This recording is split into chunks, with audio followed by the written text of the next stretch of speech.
para Colombia Líder y las entidades aliadas a la Escuela de Gobernantes Innovando en la Política. Es un gusto tenerlos nuevamente a todos y todas acá en esta gran capacitación que vamos a tener hoy para preparar una campaña exitosa. Hoy nos acompaña como consultor Orlando Goncalves, en nombre de nuestra directora Karen Labrador Araujo, del equipo de Colombia Líder, de las entidades aliadas, la Fundación Saldarriaga Concha, la Fundación Konrad Adenauer, el Banco de Vivienda y Seguros Bolívar. Les agradecemos por estar al pendiente de todos estos procesos de capacitación que tenemos en la Escuela de Gobernantes Innovando en la Política, que este año, como le hemos comentado, va dirigido a candidatos también y que tiene un proceso con los gobiernos salientes. Entonces, agradecemos su asistencia, agradecemos que estén pendientes en estas capacitaciones, en estos ciclos que hemos tenido especialmente para ustedes candidatos. Hoy nos acompaña Orlando Goncalves, quien es consultor de Colombia Líder. Orlando, vamos a leer el perfil de Orlando.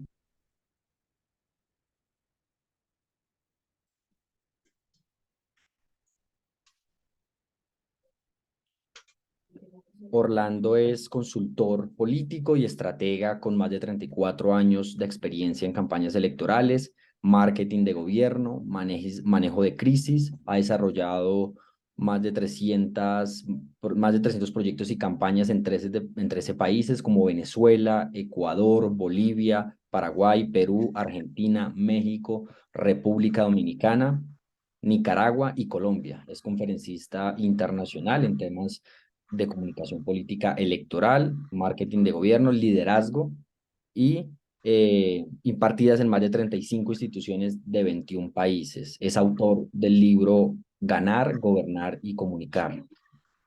Orlando, bienvenido, muy buenos días. Buenos días, Marlon. Buenos días a todos. Un gusto, como siempre, poder estar con ustedes y compartir ah, con todos ustedes. Saludos, Jessica, y saludos a todos los que están en sala.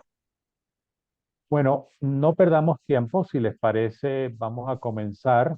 Yo Claro. tengo una presentación para ustedes. Si con la venia de los organizadores me permiten compartir. eh, Compartimos la pantalla.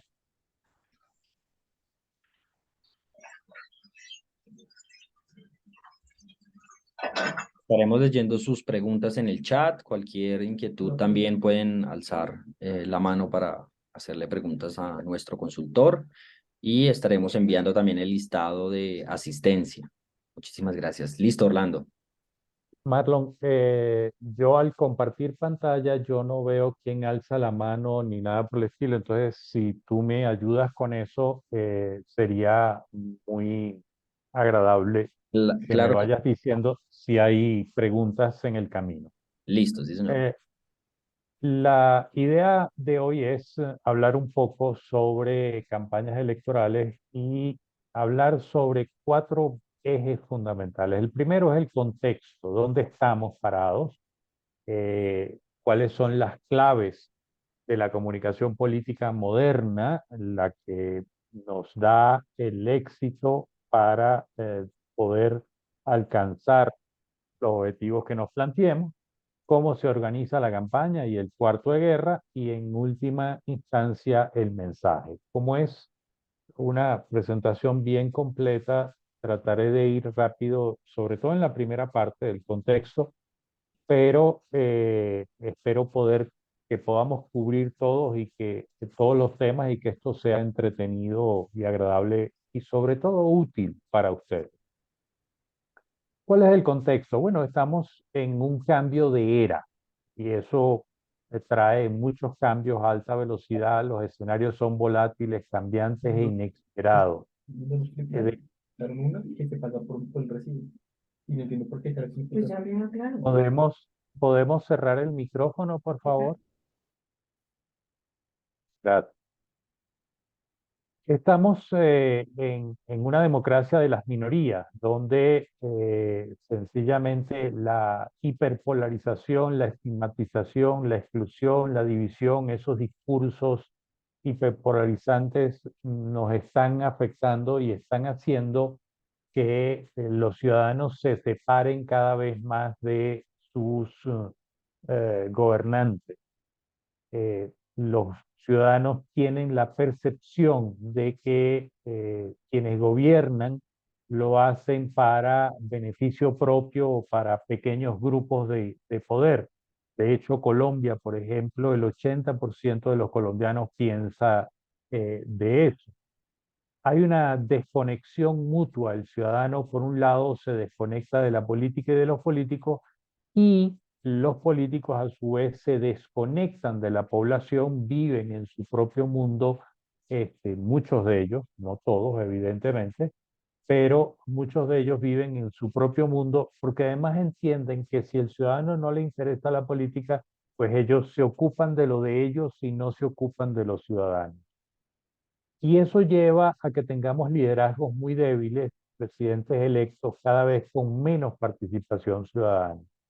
Por ejemplo, en esta tabla hay tres columnas. La primera columna es el voto efectivo, por cuánto sacó en función de los que votaron. En la segunda columna es qué representa sobre el padrón electoral o sobre la lista electoral total, y el tercero, cuántos no le votaron. Vean que hacia el final de la lista hay presidentes que fueron electos con el 25, 27, 28% del total del padrón, es decir, 7 de cada 10 no le votaron. eh, Orlando, te voy a interrumpir un segundo porque veo que tienes la que, como estás como presentando y hay una parte que te tapa la mitad de la presentación. No sé si es que le puedes dar más arriba o minimizar si es algo, porque es que te tapa una parte, si te sale Se ve ese pedacito. una línea negra, sí. Minimizar. ¿Qué necesita que minimice la presentación? No, es que cuando estás presentando hay una parte que está negra en la parte superior. Perdón. Mm, ¿Cómo lo oculto? ¿Cómo Creo que ahí le oculto esto? puedes dar minimizar a ese pedacito que te debe salir, le Minimizar puedes dar la minimizar. presentación.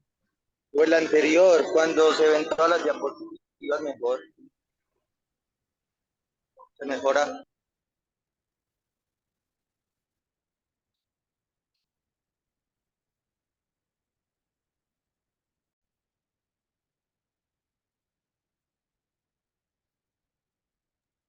Es como una, no sé, es como una mancha que sale ahí en el computador, pero ahorita que sí Sí, me lo... que le sale a uno cuando comparte pantalla, entonces si uno no la minimiza, le sale, le mancha toda la parte superior de la imagen. Claro, pero es que no hallo cómo, No eh, te sale ni ponerlo más pequeño ni nada, no te deja. no, además está en inglés, mi inglés es pésimamente mal, No, y quedó en pésimamente. la mitad ahora, oh madre. Claro, porque yo la bajé, Sí, ¿Y tocaría no que te deja bajarla más? sí, claro, cerraras de pronto todas las ventanas que tienes en el computador y vuelve, o sea, deja de proyectar, y cierra todas las ventanas y vuelves y proyectas a ver si de pronto sale Orlando, si de pronto se quita así. Porque ya no te quedó en la mitad, pero de pronto lo puedes, como te dice Marla. vayamos otra vez.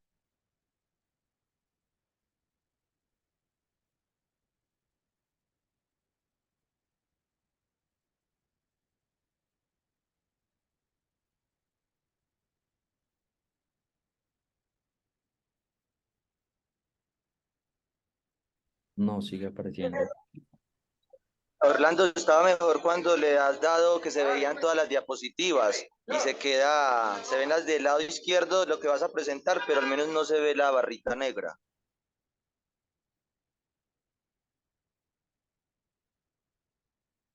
Bueno, vamos allá, sí, si les parece. Igual se ve la barra negra arriba. Bueno, ahí ya no se ve tanto. Bueno, eh, ¿qué se supone entonces que está pasando? ¿Qué le pasa al liderazgo? Bueno, están básicamente ensimismados, están disociados de la realidad de lo que está sucediendo. tienen un enfoque muy hacia los intereses políticos y o económicos, imponen su propia narrativa y sus propios intereses, hay una ceguera y una sordera selectiva, tienen unos egos exacerbados y el ejercicio del poder lo hacen por el simple placer del poder, no para transformar sociedades, para transformar vidas. Esto ha generado que haya ciertos desajustes en las sociedades y haya protestas. Recuerdan las protestas de Chile de 2019-2020, las del Ecuador, las de Brasil, las de la propia Colombia, todas producto del malestar que había en la sociedad, producto de la insatisfacción de los ciudadanos porque muchos de sus problemas no eran resueltos. La democracia no está resolviendo los problemas del ciudadano y esto hace que se desesperen y esto hace que sencillamente los ciudadanos salgan a protestar. Quiero ponerles un video del expresidente Pastrana que me parece, espero que nadie se ofenda, pero me parece que el señor Pastrana está totalmente desubicado al declarar lo que declaró sobre lo que se supone que son las protestas. Todo lo que sabemos son manifestaciones absolutamente coordinadas. Perdón, ¿se escucha? Sí, señor. Sí, Podemos está metido directamente Venezuela. El propio presidente Lenín Moreno lo acaba de decir, no sé si ustedes lo vieron en el foro, ha dicho que el gran incitador de la violencia y financiador de la violencia en Colombia es Nicolás Maduro. Eso es clarísimo. Hoy ya lo que estamos viendo es que hay recursos extranjeros, recursos del narcotráfico involucrados en todas estas situaciones y clarísimamente este es un plan para desestabilizar la región. Ampliamos ahora con nuestra colega Carolina Chimoy, quien está cubriendo para nosotros este foro allá en Miami. Carolina, vemos que Colombia ha marcado de alguna manera este foro sobre la democracia. Pastrana, lo escuchamos, ha dicho que las protestas son manifestaciones que no son espontáneas. ¿Olvida el expresidente el gran descontento social y las desigualdades que existen en su país? Silvia, parece que tanto él como muchos de los expresidentes que participaron acá olvidan precisamente ese gran problema en América Latina que es la desigualdad. Como escuchamos, el expresidente Pastrana dice que se trataría de protestas coordinadas, pero lo cierto es que las protestas, por ejemplo, que se han visto precisamente en Berlín, donde tú estás, no podrían estar coordinadas por países como Venezuela o como Cuba. Las redes sociales definitivamente son una de las plataformas que han contribuido a que las personas comuniquen y se organicen cada vez más para salir a la calle por sus derechos. Ante este tipo de preguntas con las que enfrentamos a muchos de los expresidentes, no ha habido más respuestas más diferentes o de otra manera, diciendo que efectivamente estos serían desestabilizadores de las democracias en Colombia y similar a las que vimos en Ecuador y que estarían organizadas y financiadas incluso por gobiernos como el de Cuba o el de Venezuela. Entonces, ¿cuál es la conclusión? La conclusión es que muchas veces el liderazgo político no está totalmente conectado con la realidad. Mucho se habló de que esas protestas eran financiadas, pero alguien logró probarlo, alguien logró realmente determinar que eso fue así. No, no hubo manera de que eso se probara. Lo que hay es un profundo malestar que sigue habiendo y que ahora, producto de la pandemia, se ha exacerbado y ha tenido consecuencias dramáticas. Por ejemplo, según la UNICEF, la pandemia ha generado problemas de salud mental en nuestros niños y adolescentes. Hay estudios que dicen que el retraso en la madurez de los niños va de 2 a 4 años. La ansiedad y la depresión representan más de la mitad de los trastornos mentales entre los adolescentes de la región. 15% de los niños y adolescentes viven un trastorno mental ya diagnosticado, pero si la mitad tiene alteraciones en su sistema emocional, ¿cuántos no están diagnosticados? Y lo peor de todo, al día de hoy, 10 adolescentes se suicidan en la región, en Latinoamérica, diariamente, 10 diariamente. Entonces, la pandemia, que si bien pareciera ser que el virus ha ido desapareciendo, los efectos que ella ha tenido sobre la sociedad han sido devastadores y siguen teniendo efectos y durante algún tiempo más vamos a seguir teniendo efectos. De hecho, hay un estudio que se hizo en los Estados Unidos sobre los cambios de ciertos rasgos de la personalidad.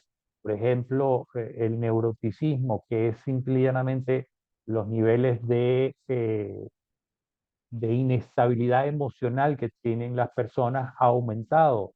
La gente antes era más extrovertida, se ha vuelto introvertida. La gente antes era más abierta a recibir información, a escuchar puntos de vista distintos. La gente se ha cerrado en sí misma. La gente antes era más amable, hoy día dejan de serlo. Cada vez son menos amables y sobre todo la gente se ha vuelto muy escrupulosa. ¿Qué significa esto? Significa que la gente está muy enfocada en lo que está haciendo. La gente hoy día trabaja más horas, gana menos y sobre todo tienen una enorme angustia de que no saben si lo que están haciendo lo están haciendo bien y no saben si a pesar de que trabajen más horas, logran ver la luz al final del túnel. Y sobre todo en el tema de los jóvenes pareciera que no sienten, no perciben que haya un futuro. Viven el día a día, viven el día de hoy, pero no piensan, no visualizan hacia el futuro qué es lo que pueden hacer o hacia dónde están caminando. Y eso es producto de no solo de la pandemia, sino de los problemas que hemos venido arrastrando a lo largo ya de varias décadas y que la pandemia sencillamente exacerbó. La pregunta que tenemos que hacernos es, ¿vamos a seguir haciendo lo mismo o vamos a hacer cosas distintas? Vean este video que ya tiene, este video salió antes de la pandemia, sin embargo, es clarísimo, clarísimo lo que nos dice sobre cómo ha cambiado el mundo. Hizo que ya casi no queden videoclubes y que vaya mucha menos gente al cine. Booking tiene en jaque a las agencias de turismo. Google inutilizó a las páginas amarillas. Airbnb está atemorizando a los dueños de los hoteles. WhatsApp amenaza a operadores de telefonía fija y celular. Las redes sociales a los medios de comunicación. Uber a los taxistas. OLX está acabando con los avisos clasificados. Los smartphones condenaron a las casas de fotografía. Zipcar hace la vida imposible a las compañías de alquiler de vehículos. Tesla pone en duda el futuro de las automotrices. El email complicó a los correos postales. Waze acabó con los GPS. Original y Nubank amenazan al sistema bancario tradicional. La nube hace cada vez más inútiles a los pendrives. YouTube pone en riesgo a las empresas de televisión. Facebook está matando a los portales de contenido. Tinder y similares quitan mercado a las discotecas. Wikipedia mató a los diccionarios y enciclopedias. ¿Cuánto tiempo crees que va a durar tu empleo en su forma actual? ¿Y quieres seguir viviendo como vivías hace 10 años? Te sugiero que te reinventes diariamente para continuar en este juego llamado vida. Siempre yendo para adelante. No porque detrás venga gente, sino porque ya hay mucha gente delante de nosotros que nos lleva ventaja. ¿Qué opinan, amigos?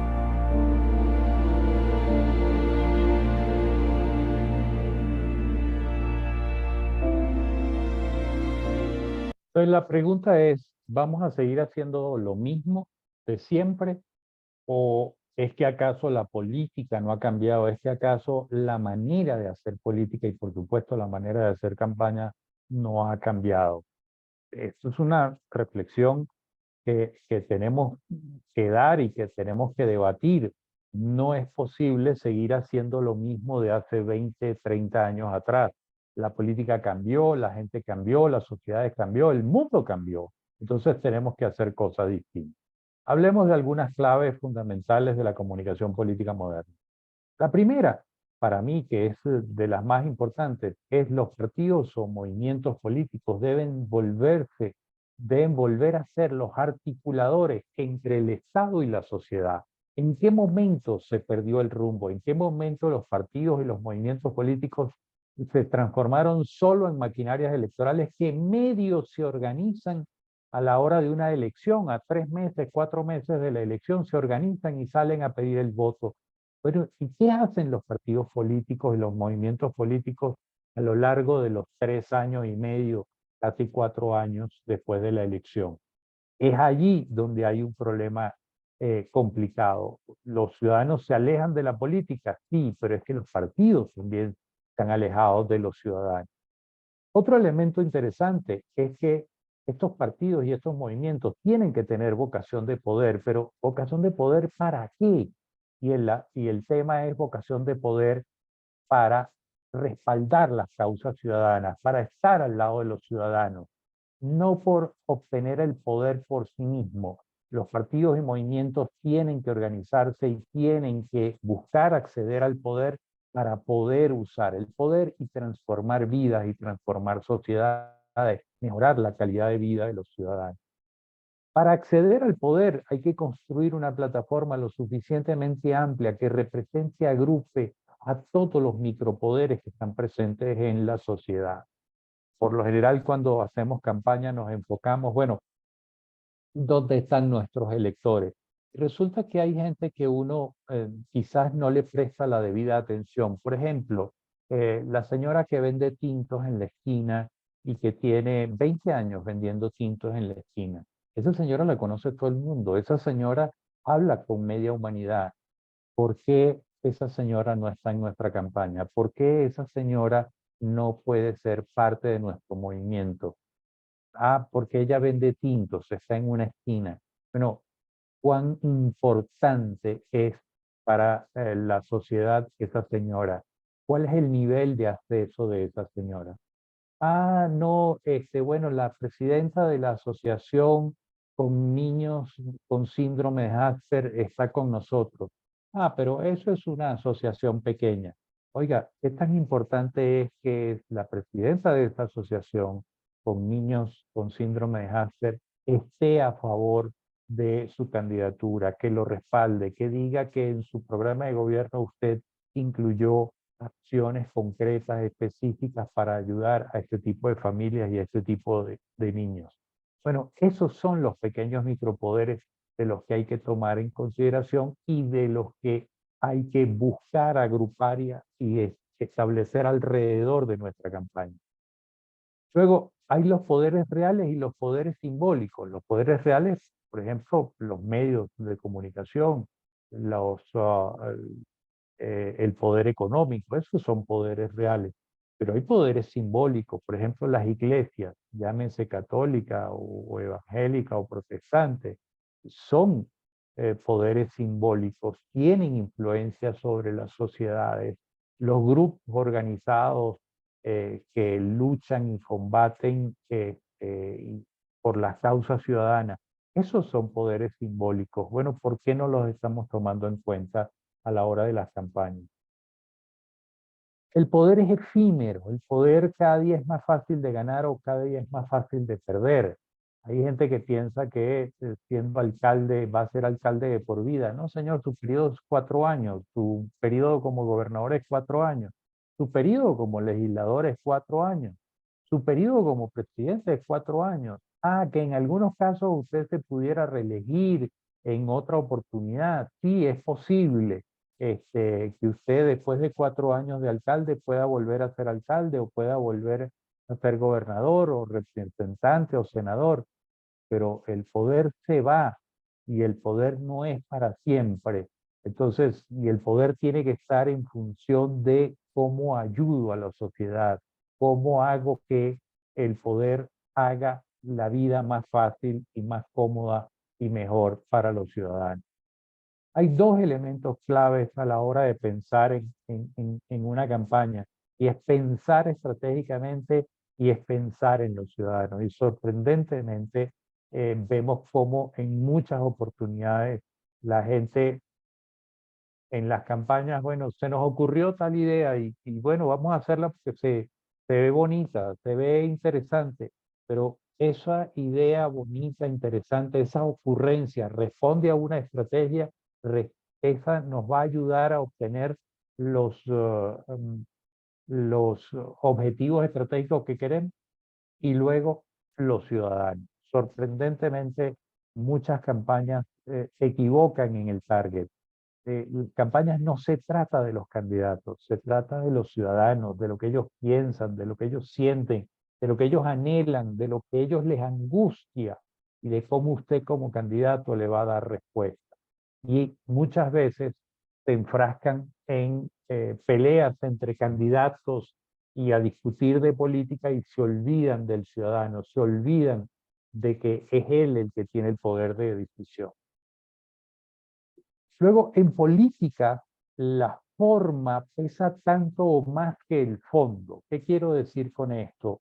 Se preocupa mucho uno de hablar de qué vamos a decir cuando lo importante quizás es cómo lo vamos a decir.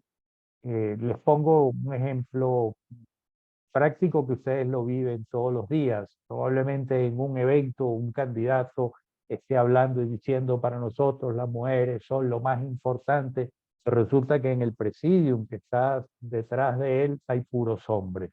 Entonces estamos hablando de que las mujeres son lo fundamental, son lo importante, pero el mensaje que estamos mandando es que quienes están detrás de nosotros son puros hombres. Entonces hay incongruencias. Es mucho más importante de qué es lo que voy a decir, es cómo lo voy a decir.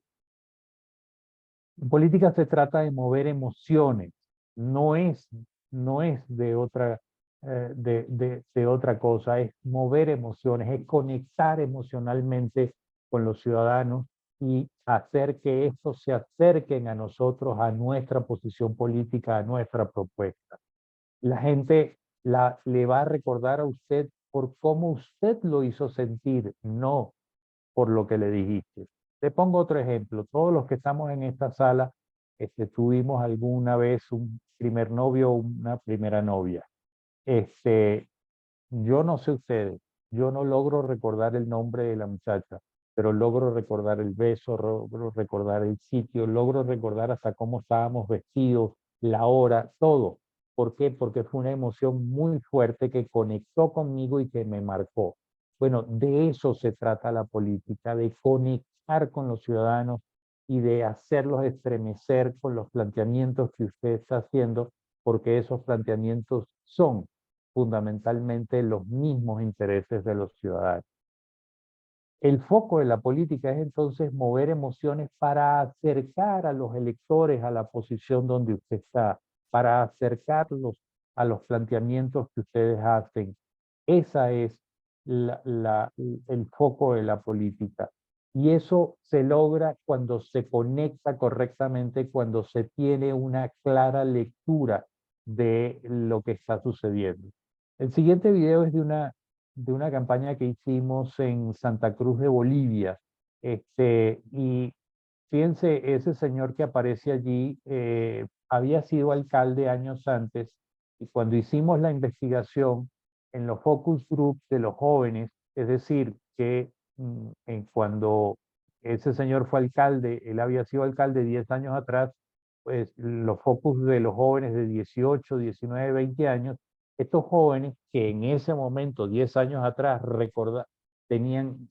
cuando él fue alcalde, tenían 8 o 10 años, ellos recordaban al día de hoy las obras que había hecho ese señor por la ciudad.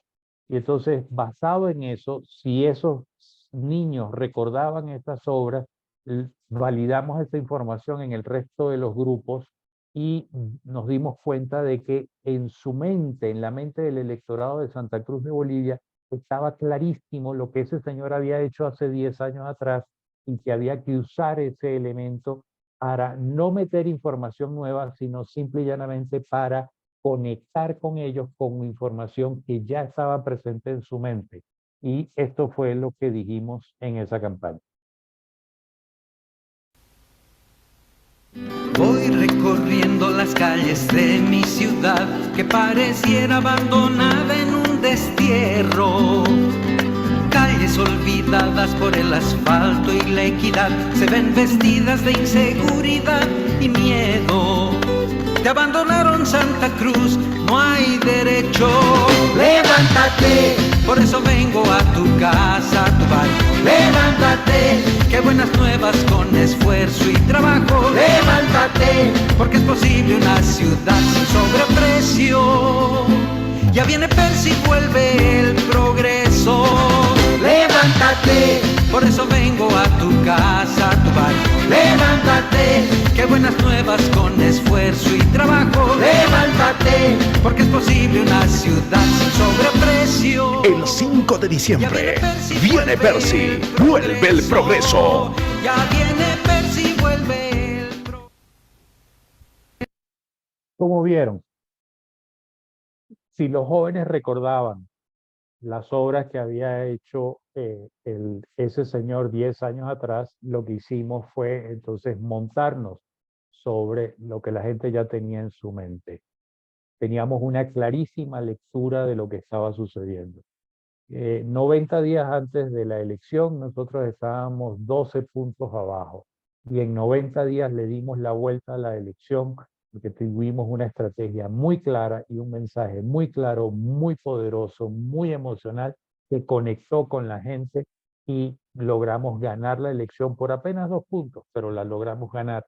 ¿Producto de qué? De que teníamos una clara lectura de lo que estaba pensando y lo que estaba sintiendo el elector. La otra clave importante es el gran secreto de la comunicación política, y es solamente un secreto, y es que no hay secreto, tan simple como eso. Cada campaña es única e irrepetible. Hay técnicas, hay estudios, hay herramientas, pero lo que no hay son los gurús, los vendedores de humo. Tengan mucho cuidado con eso. Las recetas mágicas no existen en la vida y no existen en la política ni en las campañas electorales. Lo que hay es estudio, lo que hay es investigación, lo que hay es dedicación, lo que hay es esfuerzo y trabajo para conectarse con los ciudadanos. Otro elemento importante es para nosotros que estudiamos la política es lo que llamamos la arquitectura de la comunicación política es multidimensional. ¿Qué significa eso? Bueno, ponemos una imagen de un diamante porque cuando usted agarra un diamante y lo gira, pareciera ser que él cambia de formas y de colores. Realmente no, es simplemente el reflejo de la luz en las distintas caras que tiene el diamante en los distintos lados. Pero lo que queremos representar con esto es que para hacer una estrategia política hay que tomar muchísimos factores en consideración. Por ejemplo, ¿qué tan importante es el uso y costumbres, la cultura del territorio donde vamos a trabajar? ¿Qué tan importante es la psicología? ¿Qué tan importante es la historia, la movilidad social, la economía, el histórico de las votaciones, la antropología y la sociedad, las estadísticas, la composición social? Que todos estos elementos son importantes a la hora de desarrollar una estrategia política. ¿Por qué? Porque todos forman parte de la sociedad, todos son elementos que están presentes en la sociedad. Entonces no es simplemente, bueno, yo soy el candidato A, tengo el candidato B y entonces yo voy a hacer 1, 2, 3 y con eso ya le gano al candidato B. No, es estudiar el momento histórico en el que estamos, es estudiar la historia. Muchas veces cuando se estudia la historia logramos entender cómo se llegó al momento histórico presente. Es entender cuál es la situación. Es entender el electorado. Les pongo un ejemplo. Hace poco tuve hace poco no, hace un par de meses tuve un par de reuniones con un precandidato en ese momento, hoy candidato a una alcaldía aquí en Colombia. Bueno, y ahí quedó. Bueno, hace un par de días me encontré con un miembro del equipo de campaña Y el señor me dijo, el problema es que tú no conoces la dinámica de cómo es la política en nuestro municipio.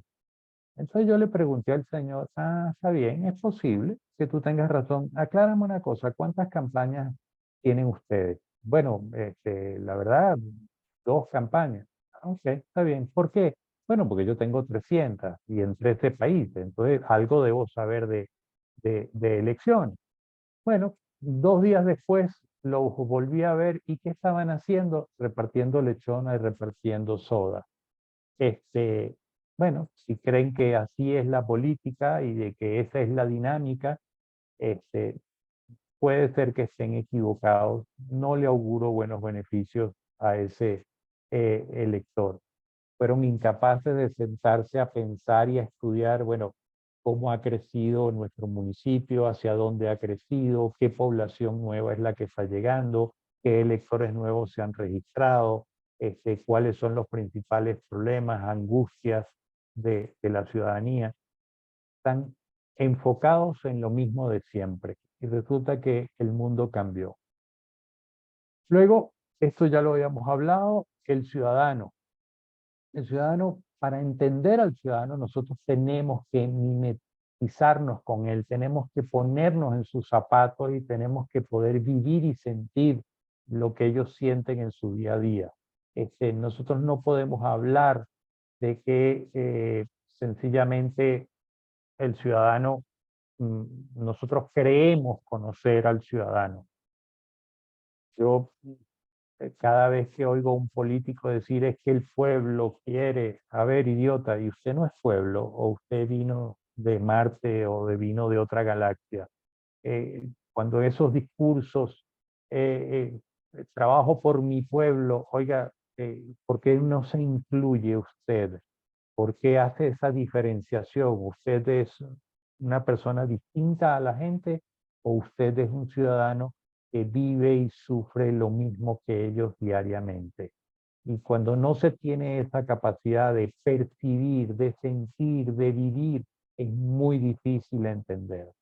Por ejemplo, yo acabo de abandonar un proyecto político importante en Guatemala porque me encontré con un funcionario que tuvo la desfachatez de decirme, es que esa gente tiene 20 años viviendo sin agua, ellos están acostumbrados a eso. Oiga, perdone, pero es su función resolver ese problema. Sí, pero ellos están acostumbrados con que le demos agua 2 veces a la semana, 4 o 5 horas, tienen más que suficiente y eso es lo que estamos trabajando. Bueno, me senté con el alcalde y le dije, oiga, usted forma parte de esta administración, tiene 20 años formando parte de esta administración y no han resuelto ese problema. Y esta falta de sensibilidad de este funcionario suyo es absolutamente inaceptable. Yo le aconsejo que corra a ese funcionario y ponga a alguien que tenga sensibilidad y que se ocupe de resolver el problema. Bueno, un mes después el funcionario seguía ahí. Era evidente que el que no cuadraba en esa campaña era yo, así que me despedí, le decía buena suerte y me fui, porque no puedo estar en una campaña donde tan siquiera son capaces de conectarse con el ciudadano, de empatizar con él, de sentir lo que ellos sienten y sobre todo después de 20 años de estar en la administración, que no tengan la capacidad de resolver problemas básicos, pues pareciera que no valía la pena ese proyecto político. Hablamos de pensar estratégicamente. ¿Y qué significa eso? Bueno, significa cómo hacer una estrategia. ¿Y qué es una estrategia? Es un plan de acción diseñado para alcanzar una meta particular. Tan simple como eso. No nos compliquemos la vida de qué es una estrategia. Eso es una estrategia. Pero para hacer una estrategia hay que tener un modelo estratégico básico para que esto pueda funcionar. En mi caso, el modelo que usamos es este. Investigamos primero, en función de la investigación. ¿Podemos cerrar el micrófono, por favor? Gracias. En función de la investigación, desarrollamos una estrategia. Esa estrategia nos permite hacer un mensaje y entonces desarrollamos las tácticas. La estrategia es el qué vamos a hacer en la campaña, la táctica es cómo lo vamos a hacer en la campaña. Es cómo vamos a implementar la estrategia. La estrategia es una, y cuando se define, ese es el camino que vamos a cruzar. Ese es el camino que vamos a recorrer. La táctica son las distintas acciones para consolidar esa estrategia. Entonces las tácticas pueden cambiar, pero la estrategia no. Espero que el concepto haya quedado claro. Esto es algo así como nadie cambia de caballo a mitad del río. A mitad del río usted está montado sobre su caballo. Esa es su estrategia. Usted tiene que seguir hacia el otro lado. Lo que usted pudo haber cambiado fue la táctica. ¿Cruzo en esta parte del río o cruzo más adelante o cruzo más atrás donde el caudal es menor o es mayor? Eso es la táctica. Pero el caballo era su estrategia, entonces usted tenía que seguir. ¿Cómo se arma la estrategia? Bueno, hay que comenzar por estudiarse a sí mismo y estudiar al adversario. Estudia y conoce el electorado y hay que tener claro que en la campaña usted tiene que comunicar, no que informar. Informar es generar conocimientos, comunicar es generar sentimientos. El elector no necesita más conocimiento del que tiene, no está en esa onda, está en la onda de conectar emocionalmente. Y a través de la comunicación y de la conexión emocional, entonces el elector se va a informar, pero primero tenemos que conectar con él. O nos adaptamos o morimos. Entonces, no puede ser que sigamos hablando de lo mismo de siempre, que sigamos haciendo lo mismo de siempre, porque el mundo ha cambiado. La inteligencia colectiva es superior a la inteligencia individual. Entonces, pensar que lo sabemos todo, pensar que una buena discusión, un buen debate no nos va a aportar cosas importantes para el desarrollo de nuestra estrategia es un error. Como dijimos, la estrategia responde al qué, la táctica al cómo lo vamos a hacer y evidentemente el qué sin el cómo no son nada. Es decir, usted puede tener su estrategia muy clara, definida, escrita sobre un papel, puesta en blanco y negro, pero si no tiene cómo operativizar esa estrategia, si no tiene cómo lograrla, implementarla, no vale de nada. También sucede al caso contrario. Tiene usted todo el personal, tiene todo el financiamiento, tiene cómo hacerlo, pero no tiene una estrategia y está haciendo ocurrencias por ocurrencias. Hoy hagamos esto, mañana inventemos tal cosa. Eso generalmente tampoco da buenos resultados. ¿Cómo se organiza una campaña y el cuarto de guerra? Nosotros visualizamos la campaña como si fuera una mesa de 4 patas. Hay mesas de 3 patas, sí, seguro, pero probablemente no sean tan estables. Entonces, para nosotros las campañas tienen 4 elementos básicos. Uno, el financiamiento, los recursos para hacer campaña. ¿Eso quiere decir que eso es lo más importante? No, pero una campaña requiere recursos. No hay manera de hacer campaña sin recursos. ¿Hay manera de hacerla con pocos recursos? Sí, claro, sin duda hay manera de hacerla con pocos recursos, pero tiene que haber un mínimo de recursos. Tiene que haber una logística y la logística se trata de todo lo que se hace del día a día de la campaña electoral. ¿Qué vamos a hacer día por día y cómo vamos a aplicar la estrategia y el mensaje, que es lo otro, que la otra pata de la mesa y por supuesto el candidato? Lo lógico en una campaña es que haya armonía entre estos 4 elementos. Si usted tiene todo el financiamiento del mundo, tiene todo el dinero del mundo, tiene dinero inclusive para tirar en la calle, pero usted no tiene un gran equipo, a lo mejor no le funciona. Usted tiene todo el dinero, tiene un gran equipo, tiene un extraordinario candidato, pero no tiene una estrategia y un mensaje, probablemente usted pueda perder la elección. Usted tiene una gran estrategia, tiene un gran candidato, tiene un gran equipo, pero no tiene un mínimo de financiamiento para desarrollar su campaña, probablemente tampoco le vaya bien porque sencillamente no hay equilibrio en esa mesa. Entonces, es fundamental tener equilibrio en esos 4 elementos. Las campañas tienen que ser ecosistemas y generalmente tienden a ser egosistemas. Se impone el criterio de alguna gente, hay peleas internas, tratan de imponer sus criterios algunos miembros de la campaña, cuando lo lógico es que haya colaboración entre todos y que haya una sola agenda, que es la agenda del candidato. Entonces, evitar ser ecosistemas para ser ecosistemas, gente que colabore entre todos y entre todos hagan la campaña. Esta imagen que les presento es un organigrama típico de una campaña electoral, es decir, un gran enredo. Lo que hacemos nosotros al llegar a una campaña es desenredar todo esto y organizar la campaña.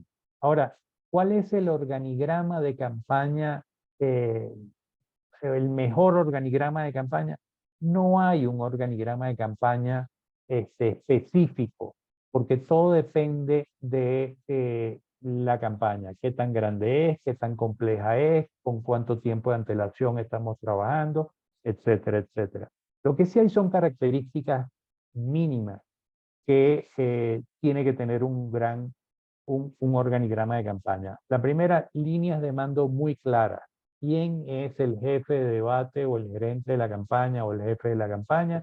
Y la autoridad que éste tiene. Dicho sea de paso, el jefe de la campaña no es el candidato, es el gerente de la campaña o es el jefe de debate. Líneas de comunicación claras. ¿Quién comunica hacia afuera de la campaña y quién comunica hacia adentro de la campaña? Cada integrante de la campaña tiene que tener responsabilidades claras. No podemos pedirle a la gente colabore. ¿Colabore en qué? ¿Ayude en qué? ¿Cómo lo hacemos? ¿Qué es lo específico que la campaña pretende y desea de esa persona? Y por supuesto, hay que darles metas y objetivos claros de qué es lo que se quiere. Usted es el responsable de las visitas casa por casa. Muy bien. Nuestra meta es que en el mes de mayo nosotros visitemos el 10% de las viviendas del municipio, en junio visitemos el 40% y en julio hayamos visitado el 100% para poder dar una segunda vuelta en los meses venideros. Entonces, metas absolutamente claras y objetivos claros y por supuesto tenemos que darle que la gente que esté al frente de ciertas actividades de la campaña tienen que tener un mínimo de destreza. Por ejemplo, no le pidamos a un campesino que es un experto en el manejo de la tierra, pero que no tiene idea de las redes sociales, que nos maneje las redes sociales. Eso no tiene ningún sentido. Entonces, tiene que haber un mínimo de experticia y de destreza. Y por supuesto, tiene que haber límites. Cada quien está con su responsabilidad y no tiene por qué inmiscuirse en las otras responsabilidades. ¿Puede ayudar, puede colaborar con las otras unidades? Evidentemente que lo puede hacer si se lo piden, pero no puede meterse porque a la larga va a terminar perturbando. En todas las campañas hay que hacer siempre lo mismo. No importa qué tipo de campaña, no importa en qué momento. Tenemos que establecer un contacto directo con los electores, hacer giras, agendas, finanzas, atender los temas jurídicos, la organización de eventos, las redes sociales, la comunicación, la avanzada, la movilización electoral, el control electoral o el control del voto, el día de la elección, auditoría, investigación, en fin, esto solo por nombrar algunas. Pero a pesar de que esto siempre hay que hacerlo en una campaña, cada campaña es única e irrepetible. Es decir, usted fue candidato hace 4 años atrás. Bueno, de arrancada usted es 4 años mayor. Entonces ya es distinta la campaña. Hace 4 años había unos electores que hoy ya no están lamentablemente, por las razones que hayan sido. Y hace 4 años no había unos electores que hoy están, nuevos electores.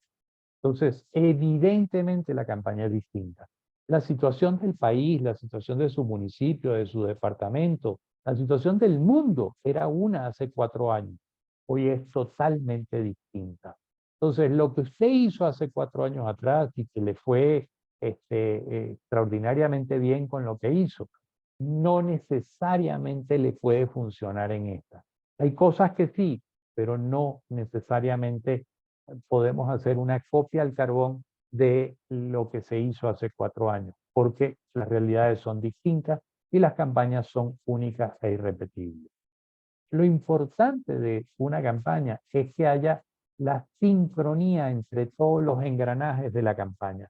Es decir, visualicen esa imagen de ese reloj que está allí y tratemos de detectar el engranaje más pequeñito y veamos cada engranaje como una unidad de la campaña. Ese engranaje pequeñito, supongamos que es la persona que abre la casa de campaña. Esa es la responsabilidad de esa persona, pero hubo un día en que no fue. Bueno, ese engranaje se paralizó ese día. Bueno, esa campaña quedó afectada ese día porque no se abrió la casa de campaña, no se tuvo acceso a la propaganda que estaba allí, no se tuvo acceso a los computadores, no se tuvo acceso a los teléfonos, etcétera, etcétera. No se pudo hacer las reuniones que se habían programado en este sitio. Entonces, ese pequeño engranaje se paró y se afectó todo el resto de la campaña. Entonces, lo importante es que todas las unidades de la campaña vayan al mismo ritmo en paralelo.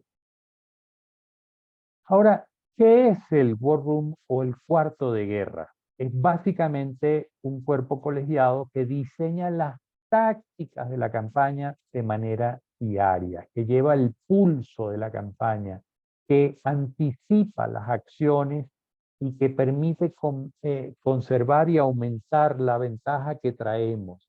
Porque, repito, diariamente le toman el pulso a la campaña y saben no solo lo que está pasando en la propia campaña, sino en la campaña de los otros. Y pueden anticiparse a movimientos que hagan los demás. Y esto permite entonces aminorar la ventaja del adversario si es que nos lleva a ventaja. Y no solamente están para responder ataques, están para generar situaciones que los pongan a ustedes y a su campaña por delante de los demás y que haga que las otras campañas tengan que responderle a ustedes, no ustedes a lo que suceda en las otras campañas. Las prioridades, entonces, para armar un equipo tienen que ser especialistas en temas básicos de comunicación, de investigación, con mente estratégica, con pensamiento crítico. Tiene que ser gente que se dedique a que todos los días en una reunión de 30 a 40 minutos al comienzo del día puedan analizar todo el entorno de lo que está sucediendo en las campañas y por supuesto tiene que ser un equipo muy leal. Tiene que, como dijimos, experiencia particular en comunicación y una agilidad de pensamiento y de rapidez para poder detectar qué están haciendo los otros y poder tomar acciones que frenen el avance de los adversarios. Gente que sepa leer encuestas, que sepa leer mensajes, entender los mensajes que hay entre líneas, leer las métricas, las tendencias, dibujar escenarios de posibles escenarios que puedan presentarse o de que se estén construyendo y que nosotros simplemente por cómo están actuando los demás podemos saber hacia dónde se están orientando. Y por supuesto sirven para controlar los imprevistos y las incertidumbres que hay en todas las campañas. Esto nos lleva entonces a que sea un equipo que logre anticipar y prever situaciones, que logre detectar oportunidades para potenciar nuestra campaña o que pueda detectar posibles amenazas que nos afecten en nuestra campaña. El cuarto de guerra entonces debe estructurar acciones que de manera coordinada y en tiempo y forma sean eficaces para la campaña. Y eso solo se logra si tienen si toman el pulso de manera diaria y analizan todo el entorno de manera diaria. Algunas recomendaciones básicas para ir cerrando este tema. El seguimiento tiene que ser diario y tiene que haber una diferenciación entre la opinión pública y la opinión publicada. Muchas veces los medios, llámense tradicionales o electrónicos o modernos o de las redes, publican cosas que responden al interés de quien las publica, no necesariamente responden a lo que realmente piensa la opinión pública. Hay que vigilar las pautas publicitarias, tanto nuestras como del adversario, evaluar las tendencias y las matrices. ¿Quiénes están en ese cuarto de guerra? Bueno, principalmente el jefe o coordinador de la campaña o el jefe del debate, los responsables de las áreas más críticas, comunicaciones, redes sociales, área de inteligencia, organización, etcétera, y por supuesto los asesores y consultores externos. Y dicho eso, entonces pasemos a lo que es el corazón de la estrategia, que es el mensaje y cómo conectamos nosotros con los ciudadanos. Usted puede tener una buena estrategia y esa estrategia tiene que ayudarle a construir ese mensaje que conecta.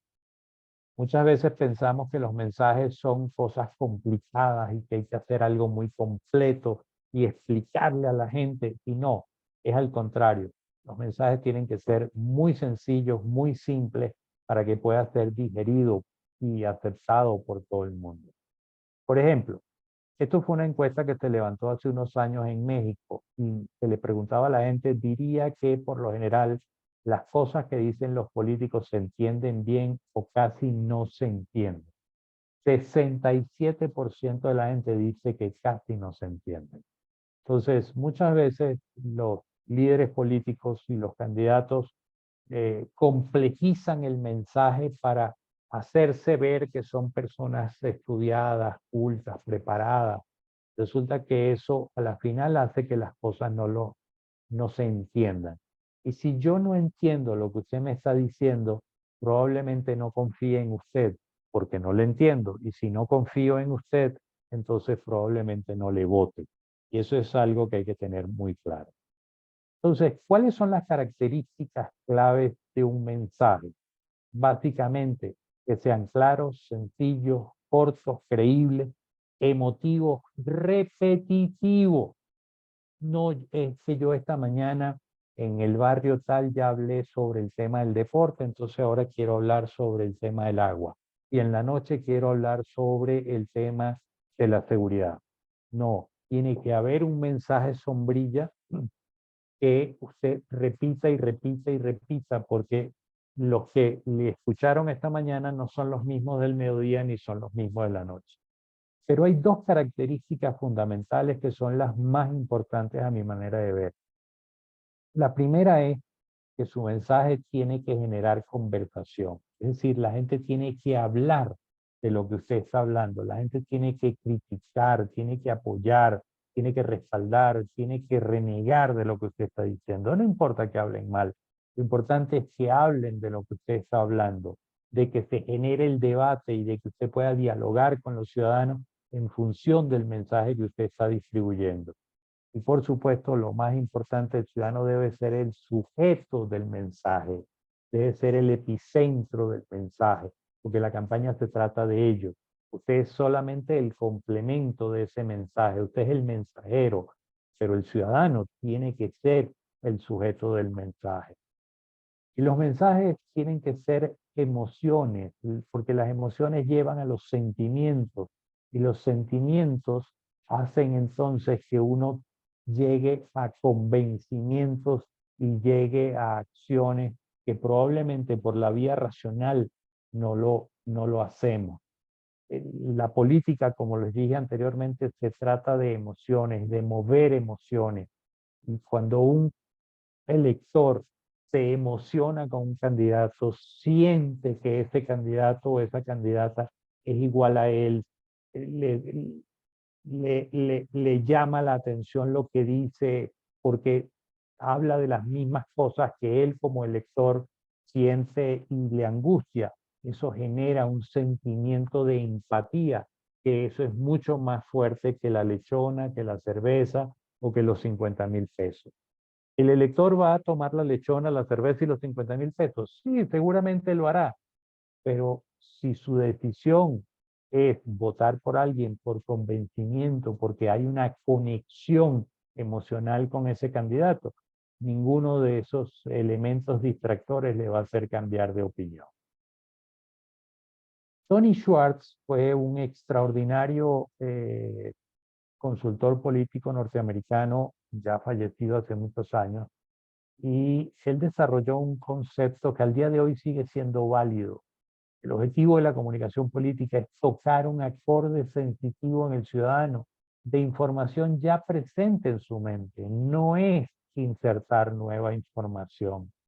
Entonces, recuerden el caso que hablamos de la campaña en Bolivia, donde nosotros aprovechamos lo que estaba en la mente del elector y lo usamos. No les fuimos a meter nueva información. ¿Y eso cómo llegamos a eso? Porque investigamos, porque usamos encuestas, usamos focus group, usamos entrevistas en profundidad y llegamos a la conclusión de qué era lo que había en la mente del elector. Y eso nos lleva entonces a dos conceptos que se debaten últimamente, que es el storytelling y el story doing. Pero hay que evolucionar. El storytelling es básicamente la conceptualización de nuestro mensaje y cómo lo vamos a contar. La traducción literal de storytelling es cuentacuentos. Es cómo contar un cuento. Es cómo explicarle a la gente nuestro mensaje de manera tal, de manera que la persona lo perciba y lo entienda rápidamente. Pero más allá de el cuento, hoy día la comunicación tiene que generar experiencia y el story doing es hacer que el elector a través de nuestro mensaje viva una experiencia. ¿Y cuál es esa experiencia? Cercanía, empatía, identificación con el candidato y con las ideas que plantea el candidato, porque son las mismas que a mí. Y eso implica cambiar nuestra forma de comunicar, entrando por un tema básico que es escuchar. Hoy en día la gente tiene una necesidad desesperante de ser escuchada, pero ¿quién la está escuchando? ¿Quién está escuchando a la gente? Es que la campaña se trata de repartir nuestro mensaje. Sí, es correcto, pero nuestro mensaje tiene que comenzar por escuchar. Cuando cambiamos la ecuación, les pongo un ejemplo. Cuando se hace una reunión y se invita a los ciudadanos a escuchar a un político, lo primero que piensan ellos, ¿qué nos vendrá a decir este señor? Pero ¿qué sucede cuando nosotros cambiamos la jugada y rompemos paradigmas y le decimos a la gente, oiga, yo en vez de hablar quiero escuchar lo que ustedes tienen que decir? Yo quiero escuchar cuáles son sus propuestas, cómo ustedes resolverían el problema del agua en nuestro municipio, cómo resuelven el problema de la basura, cómo resuelven el problema del empleo en el departamento, qué ideas tienen.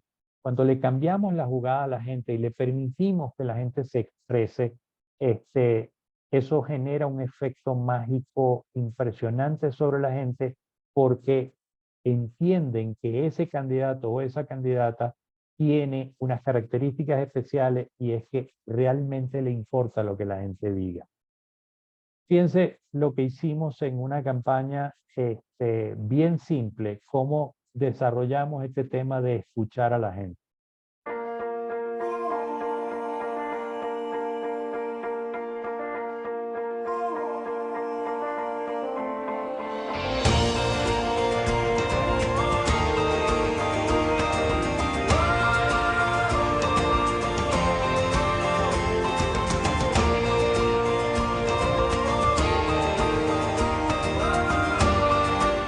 Sí, es algo gratificante que alguien llegue y te escuche y tú des tus propuestas se me hace una idea muy padre porque él tiene el acercamiento con nosotros los estudiantes universitarios y son propuestas de gente que tiene la necesidad, gente de que quiere ser escuchada. Me sentí identificado con los chavos, ¿no? Con el mismo temor que yo tenía cuando salí de la universidad. ¿Qué voy a hacer? ¿Dónde voy a trabajar? Los muchachos necesitan un espacio de donde desfogarse, donde expresar sus ideas. El día de hoy fue un día maravilloso, me siento bastante contento.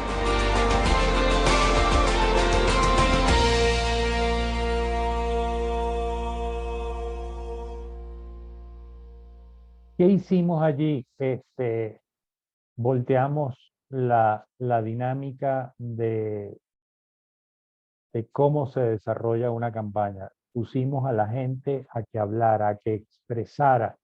Y cuando eso sucede, suceden cosas mágicas, porque literalmente mágicas, porque, repito, la gente no se espera que un político se siente a escucharlo. La gente no espera que un político les pregunte ¿y usted qué piensa? ¿Y usted qué opina? Los políticos y los candidatos y las candidatas tienen la tendencia a querer saberlo todo y a querer expresarlo todo y a querer transmitir su mensaje. Bueno, yo no sé ustedes, pero yo no conozco ningún animal, incluido el ser humano, que tenga dos bocas y una sola oreja. Todos tenemos dos oídos y una sola boca. Allí hay un mensaje clarísimo de que tenemos que escuchar mucho más de lo que tenemos que hablar. Y eso es una herramienta poderosísima. Algunas recomendaciones finales. El ciudadano desea ser escuchado, tiene una necesidad desesperante y sobre todo después de la pandemia. Y reitero, nadie los está escuchando. El candidato solo se hace y se dedica a las cosas VIP. Para que quede claro, VIP en este marco es votos y plata. El candidato solo tiene que buscar votos y plata. Porque además es un círculo que no termina.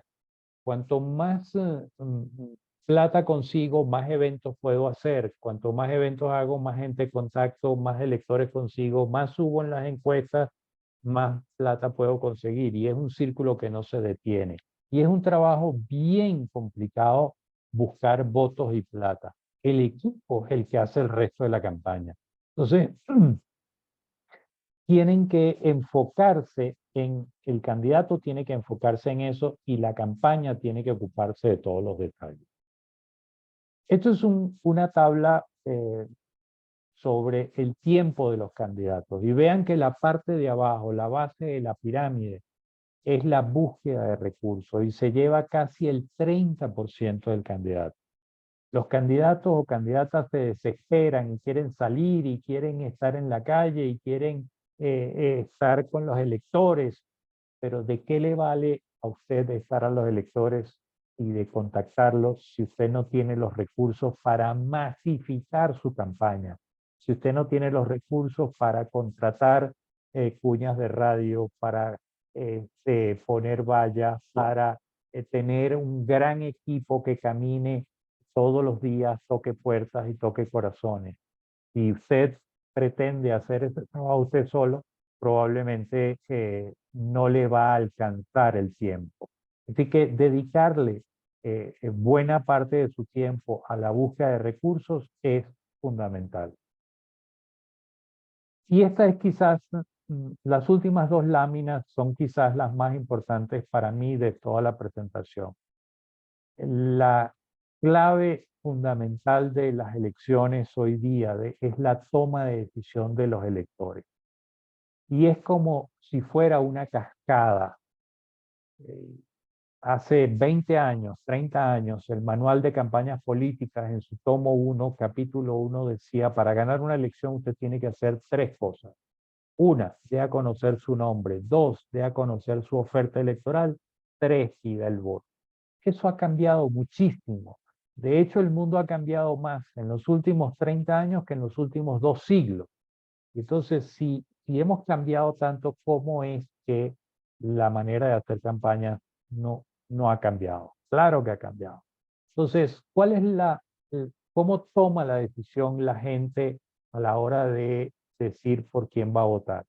Lo primero que tenemos que hacer entonces para ayudar al elector es llamar su atención. ¿Y cómo llamamos su atención?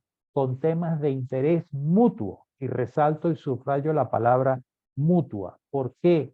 Porque el elector tiene que sentir que eso que usted habla, eso que usted dice que le preocupa, realmente le preocupa y realmente le angustia tanto como a él.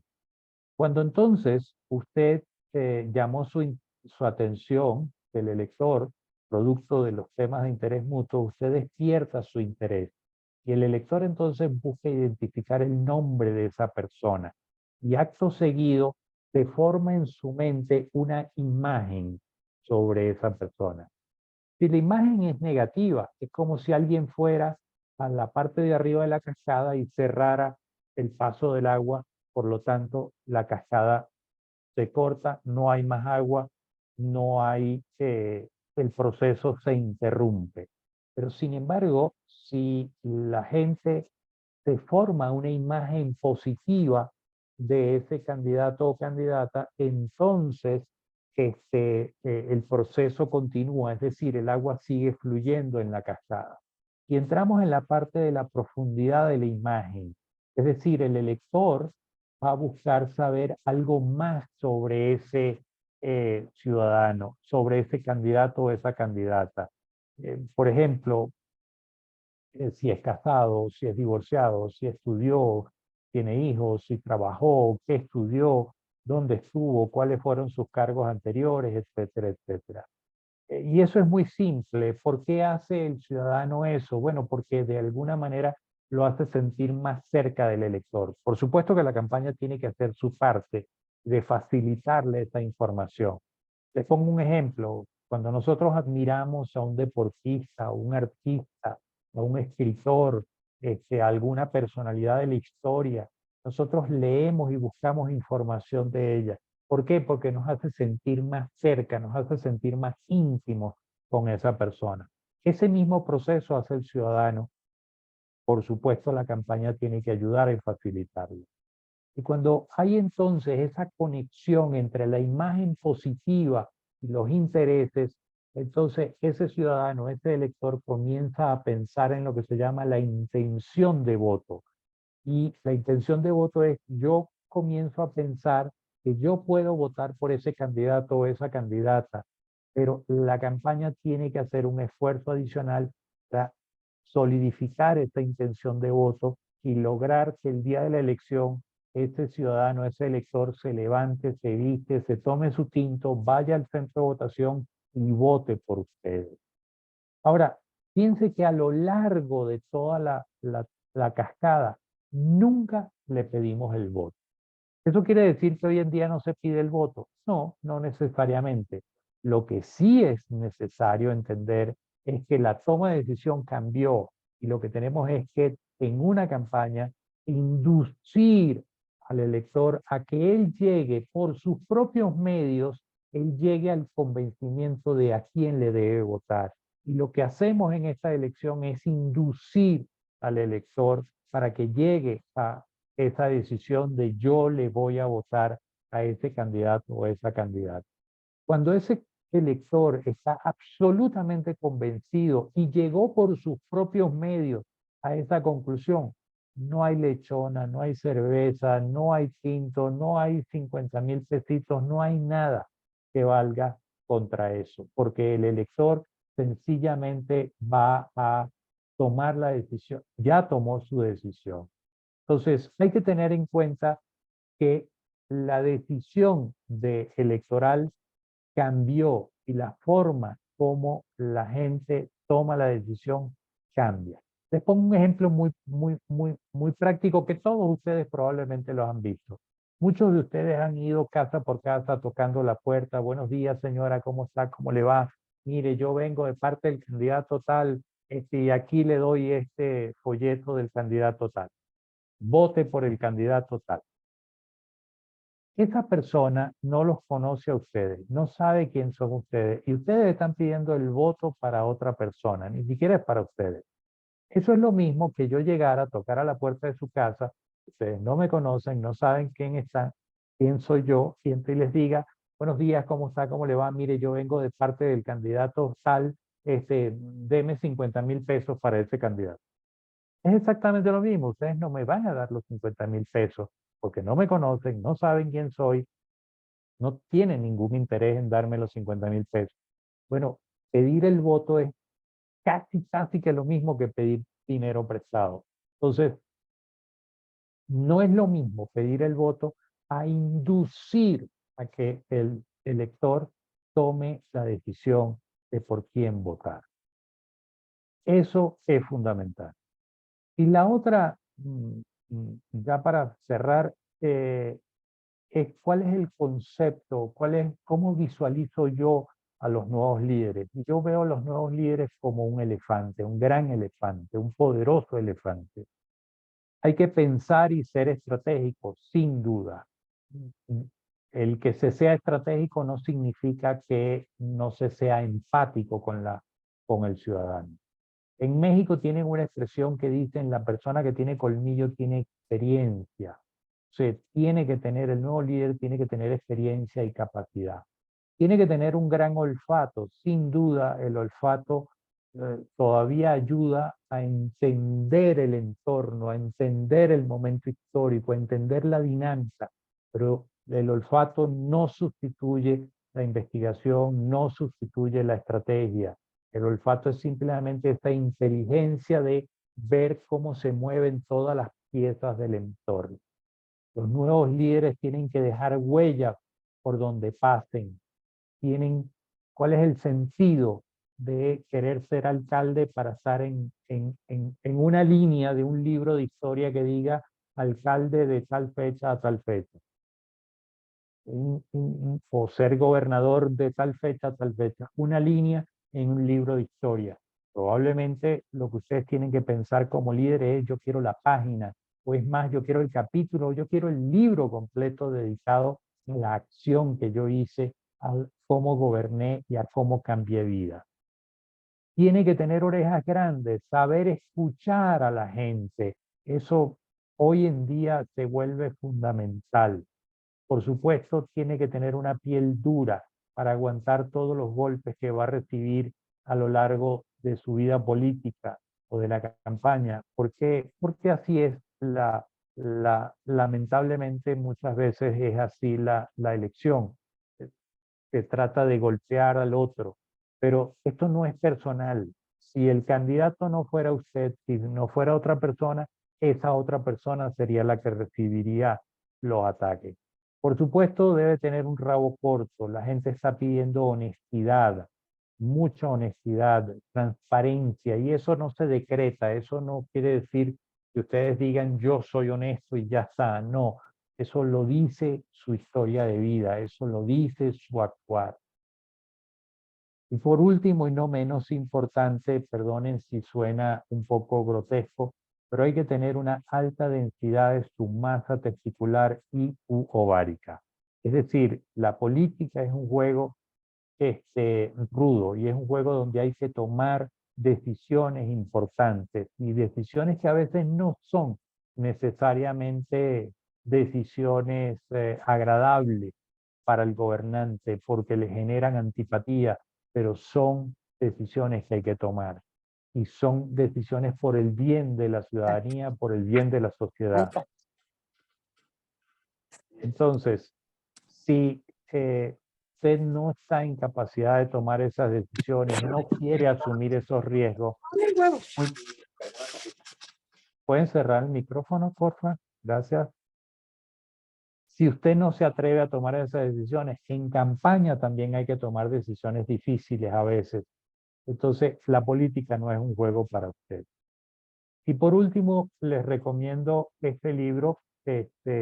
Estamos sacando la segunda edición, debe estar lista después de Semana Santa. Es un libro publicado por Colombia Líder, escrito por su servidor, y es un libro que va a estar a la disposición de todos ustedes, absolutamente gratuito, para ser descargado en la página de Colombia Líder o en la página de su servidor. Así que bueno, espero esta hora ya, hora y algo más de monólogo no haya sido tan fastidioso para ustedes y que haya sido de provecho y que ojalá los consejos y los comentarios que haya hecho les sean de ayuda y nada, quedo a la completa orden y disposición de ustedes por si hay dudas o hay preguntas, encantadísimo de la vida. Para ruegos y súplicas, por aquí está Jessica y por aquí está Marlon. Ellos responden a los ruegos y a las súplicas. Las preguntas y las dudas conmigo.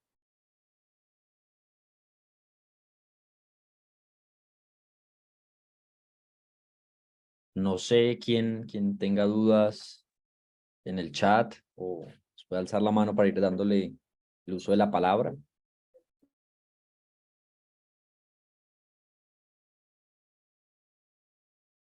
Bueno, aquí tenemos una de dos conclusiones. O lo entendieron todo o no entendieron nada. Pero cualquiera de las dos, háganmelo saber, por favor.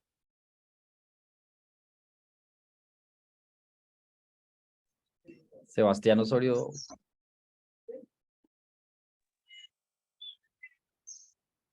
Hola, buenos días a todos. Orlando, ¿cómo le va? Un saludo desde Pereira Risaralda. Hola a los chicos de Bogotá y a los otros compañeros. Orlando, yo tengo claro que en las clases que hemos recibido necesitamos innovar, ¿cierto? Dentro de esa innovación es lo que usted nos ha dicho hoy, es compartir ese sentimiento con el lector, pero de igual manera él siempre está esperando algo a cambio. Yo sé que debemos transformar esa parte del pensamiento de ese hombre o de esa mujer que va a confiar en nosotros, aunque...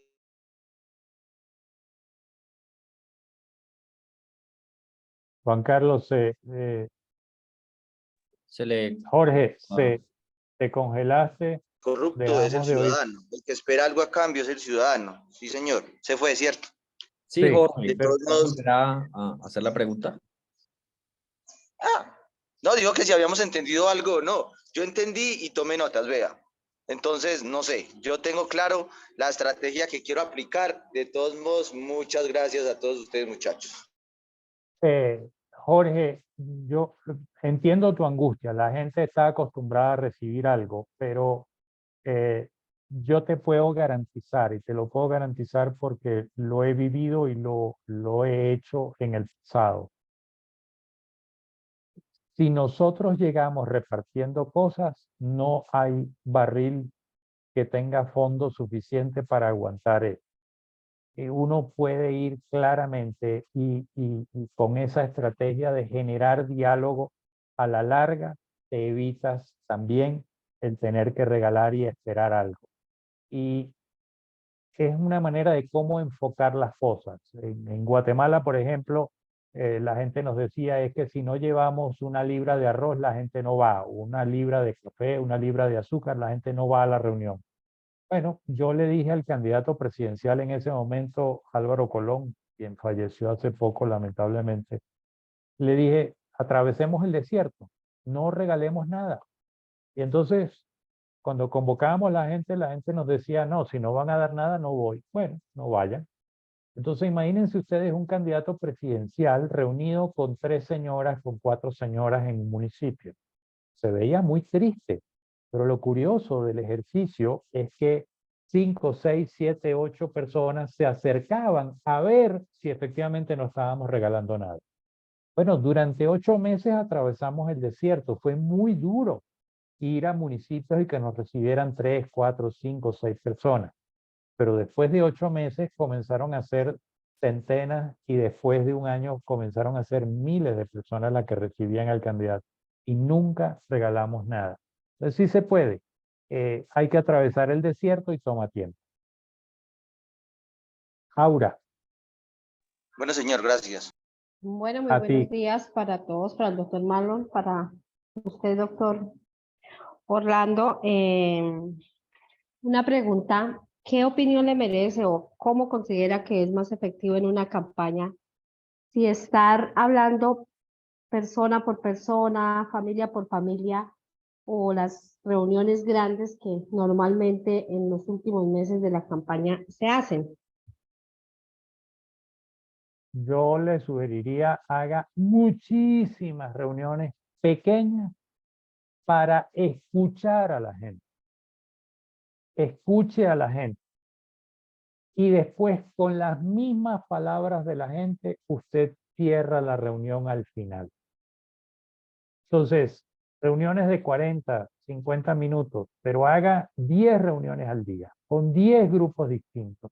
Y de nueva vuelta, motívelos a que hablen. Pero no, cuidado con esto, porque si ustedes le dicen que hable, entonces va a salir el rosario de necesidades. Es que aquí necesitamos, es que aquí queremos, es que aquí necesitamos, es que aquí pedimos. No, enfoque la reunión desde el inicio. Oiga, yo quiero ser alcalde. ¿Y cómo resolverían ustedes el problema del agua? ¿Cómo resolverían ustedes el problema de la basura? Es decir, enfóquese en los problemas de la comunidad y pídale a la gente que le diga cómo resolverlo. Y después al final cierre usted la reunión en un discurso de 5 minutos, de 7 minutos, usando palabras que haya usado la gente. Y verá que le va a ir muy bien. Gracias, doctor. Muy gentil. Gracias por su conferencia, excelente, y por sus valiosas enseñanzas. Muy gentil. Gracias a ti, Aura, por estar. Juan Carlos Amaya. Bueno, muy buenos días, doctor. Buenos días para todos los conferencistas y para las personas que nos acompañan. Doctor, una consulta. Yo he tenido la posibilidad de estar 2 veces como alcalde y espero tener esta tercera vez la posibilidad de llegar al cargo. Hoy he querido cambiar la metodología y estoy puntualizando en algo que tú decías de no llegar ahí con el monólogo del discurso nuestro, que pues siempre lo hemos usado, sino por el contrario, de llegar a escuchar. Pero se me vuelven muy tediosas las reuniones porque tú lo acabas de decir, no tenía claro ese punto de venga, denme ustedes las soluciones, sino que llegaba y abría las discusiones y al abrir discusiones se me vuelven reuniones de hora, hora y media y pues termina uno ya muchas veces fatigado. He tenido reuniones de 3 horas con 200 personas, por ejemplo. Eso es una cosa que uno dice ya termina fatigado y yo creo que no termina ni prestándose atención. Mi pregunta concreta en ese aspecto es, si yo llego a esos focus group y cierro o mido más bien el tiempo de las participaciones o de la reunión como tal, la gente no se siente que le estoy reprimiendo la posibilidad de poder expresarse. Mira, yo te he dicho el qué hacer, pero el cómo es más detallado. Lo que nosotros hacemos es, en primer lugar, poner un moderador que anime a la gente, estimule a la gente y que fije las reglas del juego. No tú como candidato. Entonces tú no eres el malo de la película, es el moderador o la moderadora. 1. 2. Las reuniones tienen que ser sobre temas específicos, no pueden ser generales. ¿Qué soluciones plantean ustedes? No. ¿Qué propuestas tienen sobre empleo? ¿Qué propuestas tienen sobre seguridad? ¿Qué propuestas tienen sobre el agua? ¿Qué propuestas tienen sobre la basura? ¿Qué propuestas tienen sobre medio ambiente, sobre educación? Es decir, tienen que ser temáticas. Una reunión, un tema, para encasillar a la gente allí. Y 2, sí hay que limitar el tiempo, pero eso lo hace el moderador. También cuando la gente, es que aquí necesitamos, mire, aquí estamos claros, el moderador tiene que entrar, tiene que decir, mire, aquí estamos claros en qué necesitamos.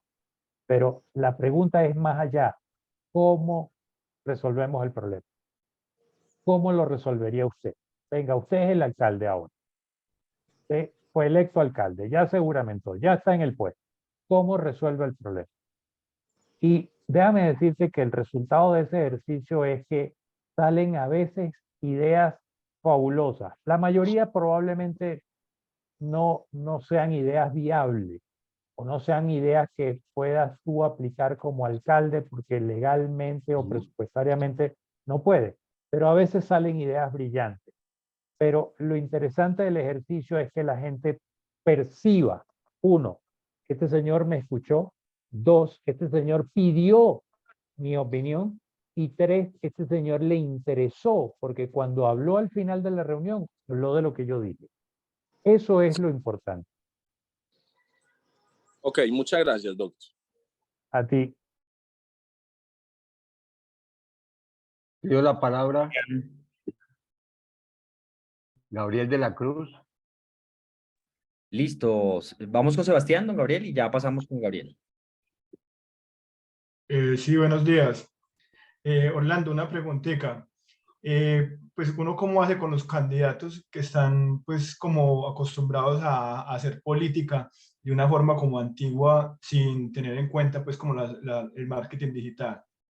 Y otra cosa también sería es cómo entrar a hacer campañas políticas como lo que usted acabó de decir, sin prometer cosas. O sea, no solamente pues el tamal ni nada de esas cosas, sino entrar simplemente a mirar como necesidades puntuales, pero sin uno pues como comprometerse a una determinada obra como tal en una vereda o un corregimiento. María Eugenia. Ya, Sebastián, Gabriel, si cierras el micrófono, gracias. Sebastián, cada campaña es única e irrepetible. Si el candidato no está conectado con la modernidad, no está conectado con la realidad del día de hoy, es una campaña complicada y es una campaña difícil. Yo tengo un candidato hoy en día que fue militar, ya ha sido alcalde, quiere volver a ser alcalde, pero fue alcalde hace 20 años. Entonces está pensando hacer lo mismo de hace 20 años. Bueno, ha sido todo un trabajo psicológico de trabajar con él y explicarle, mire, esto ha cambiado. Pero ¿cómo es eso de que yo voy a ir y que la gente, a preguntarle a la gente y la gente quiere saber qué es lo que uno va a hacer? Señor, la gente tiene ideas, escuche a la gente. Y después de varios esfuerzos con él y de varias reuniones donde literalmente yo me sentaba al lado del señor y casi que le pateaba las espinillas cuando él intentaba hablar.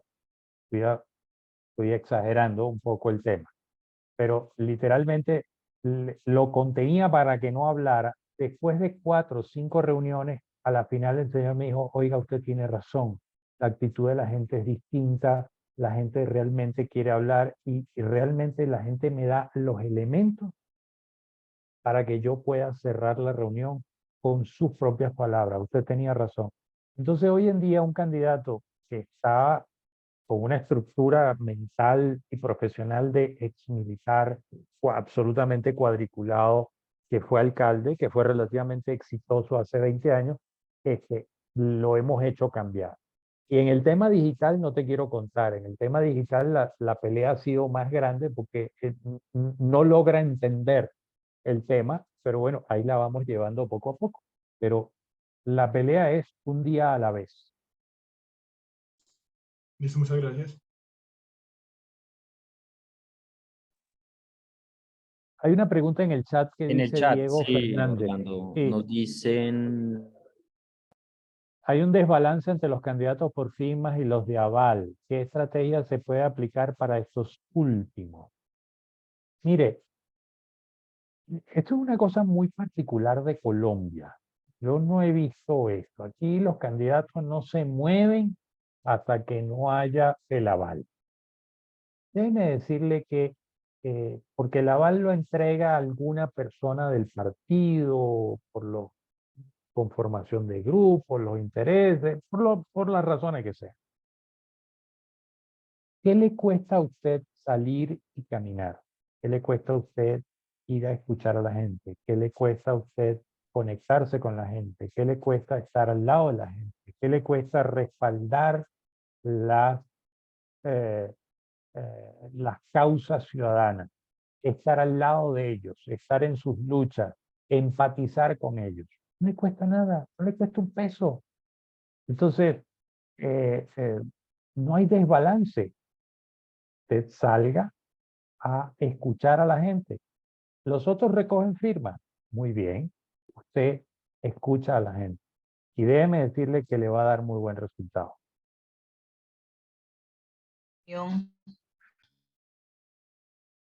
¿Alguien más? Hay otra ¿Puede ya? por acá. Nos dicen, buenos días, Orlando. los candidatos que no están abiertos a tener un equipo multidisciplinario en marketing digital, cómo cambiar esos paradigmas? No es fácil, es una pelea que hay que establecer, que hay que dar. No es una pelea fácil. Yo tengo una opinión muy particular sobre las redes. ¿Usted va a ganar la elección gracias a las redes sociales? No. ¿Usted puede perder la elección por no estar en las redes sociales? Sí. Ese argumento a mí me ha resultado bien poderoso y le hace clic a esos candidatos que no les gusta el tema digital, les preocupa que los golpeen, que la gente les critique, que la gente les diga, pero cuando les pongo ese argumento, usted no va a ganar por las redes, pero usted sí pudiera perder por las redes, generalmente me funciona y generalmente aceptan que hay que meterse en el tema digital. Espero que te funcione. Quiero decir algo. Adelante, Yomay. No quería es plantearle que en las campañas es bueno que dentro del equipo haya una persona que visite e investigue el entorno del territorio donde va a ir el candidato, como para conocer sus necesidades, para conocer cuáles son las emociones que ellos los pueden mover, y que el candidato vaya preparado para esa reunión y enfocar la reunión en los temas que ellos quieren saber, ¿cierto? Es parte de la investigación y es parte de conocer el entorno y de conocer el territorio. Eso es Antes de parte ir a la reunión. antes de iniciar la campaña, Bueno, no antes sí. de una reunión. Un proceso mucho más complejo. Es un proceso de entender la realidad. Le pongo un ejemplo. En una campaña yo le pedí, era una campaña presidencial, yo le pedí al equipo, en función de la agenda de visitas del candidato, yo quiero conocer historias de, de cada sitio donde iba el candidato. Y entonces me traían una cosa, que si la escuela se le cayó el techo, que si la calle está rota, y dije, no, eso no es. Quiero historias humanas, quiero saber qué le pasó a la gente. Bueno, no hubo manera de que el equipo de avanzada me entendiera, y entonces lo que hice fue un ejercicio muy simple. Me llevé al equipo de avanzada, yo me lo llevé al sitio. Y nos fuimos a recorrer el sitio, y nos fuimos a caminar, y nos fuimos a tomar café. Y ahí comencé a escuchar historias de la gente. Y entonces escuchamos la historia de una señora muy enferma que era trasladada por sus hijos dentro del pueblo en una carretilla porque no tenía una silla de ruedas. Entonces cuando vimos esa historia, dijimos, esta es la historia, y les hice ver a la gente de la avanzada, este es el tipo de historias que el candidato debe narrar. Y le explicamos al candidato lo que había sucedido, quién era la persona, etcétera, etcétera. Por supuesto, buscamos una fundación que nos facilitara una silla de ruedas, le entregamos la silla de ruedas a la señora, pero nosotros, el candidato cuando estuvo y dio su discurso, él habló del caso de esa señora y decía, no puede ser que la señora fulana de tal viva en esta circunstancia, eso es un problema de falta de Estado, eso es un problema de que no se ocupan, los gobernantes no se han ocupado de la salud de la gente, nosotros nos vamos a ocupar, bla, bla, bla, bla, y se fue por ahí, pero se agarró de la historia que había. Entonces, eso es parte del proceso de investigación que uno tiene que hacer para poder entrar a la campaña. Entonces, no es antes de la reunión, es muchísimo antes de la estructuración de la campaña.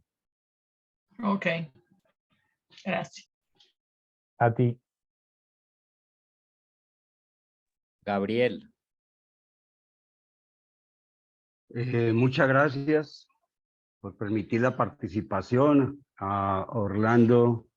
Realmente muy precisa, digamos, la intervención del día de hoy para nuestro movimiento acá en Palmira, en Colombia, movimiento La Palmira Soñada, donde los elementos que expone son muy dinámicos, muy modernos en el sentido de la complejidad.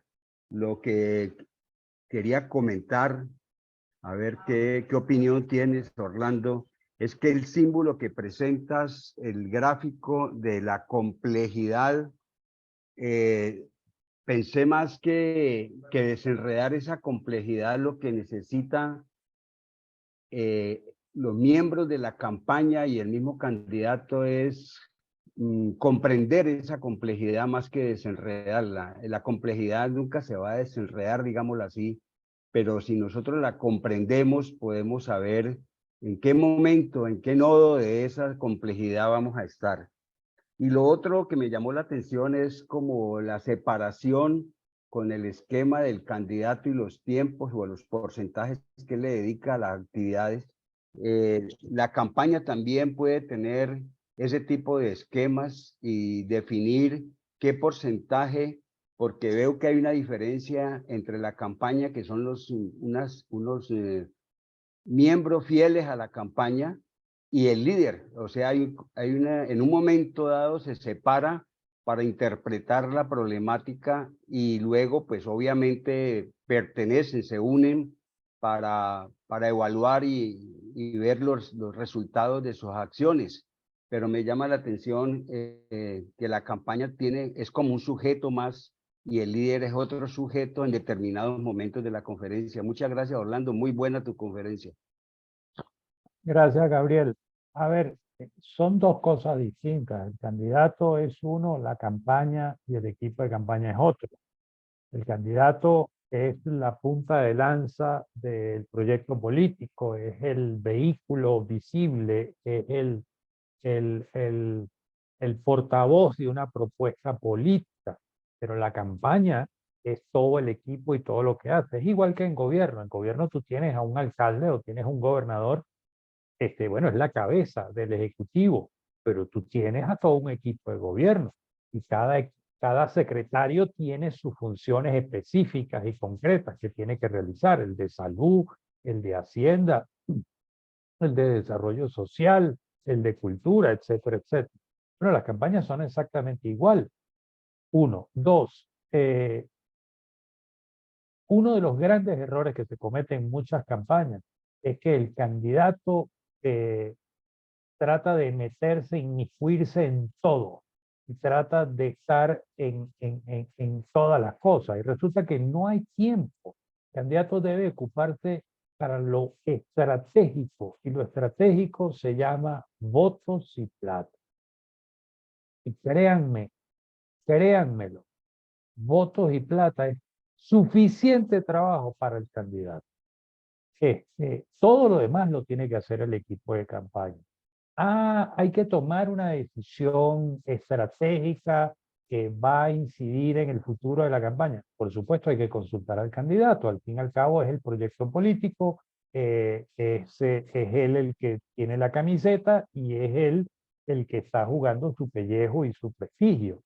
Pero tiene que haber una diferencia entre el candidato y la campaña. La campaña se ocupa de toda la logística, el candidato se tiene que enfocar en lo estratégico. Maribel escribió, espero haberte contestado, Gabriel. Maribel escribió en el chat qué hacer... Perdón, Orlando, lo de el esquema de la complejidad que muestras allí, ese símbolo que dices que es un enredo, que tienes que desenredarlo. Yo te planteaba si es posible comprenderlo distinto, no desenredarlo, sino que todos los miembros de la campaña comprendan, entiendan esa complejidad que es de lo que es una campaña política. Claro, por eso hay que prepararse con mucho tiempo. Uno de los errores de muchas campañas es tratar de organizar las cosas en el último minuto. Eso implica debatir, implica estudiar, implica investigar, implica conversar, implica poner todas esas ideas como en un embudo que después al final sale un producto final que es el plan de campaña.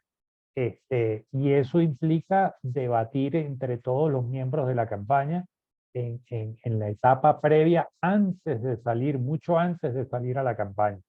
Y tienes que discutir y adaptar y organizar tu campaña en función de tus necesidades, de las necesidades que requiere la campaña para lograr su objetivo estratégico y en función del tamaño, de la dimensión de la campaña, de las circunstancias particulares que estén presentes en ese momento. Todos esos elementos inciden y todos tienen que participar. Muchas gracias. Maribel, a ti. Maribel decía en el chat que qué consejo podía brindar para la gente que está comenzando, cómo iniciar ese discurso político para empatizar. Comienza por escuchar, Maribel. Te lo puedo garantizar, es mágico. Escucha, escucha, promueve que la gente hable, promueve que la gente debata sobre el tema. Y en la medida en que tú promuevas eso, en esa misma medida, ellos te van a dar las palabras y te van a dar los elementos necesarios para que tú puedas enriquecer tu discurso. Comienza por escuchar. Y eso es un ejercicio que la vieja política le cuesta muchísimo. Entonces, si tú eres de la nueva ola política, y ojalá que así sea, comienza por escuchar y verás que te va a ir muy bien.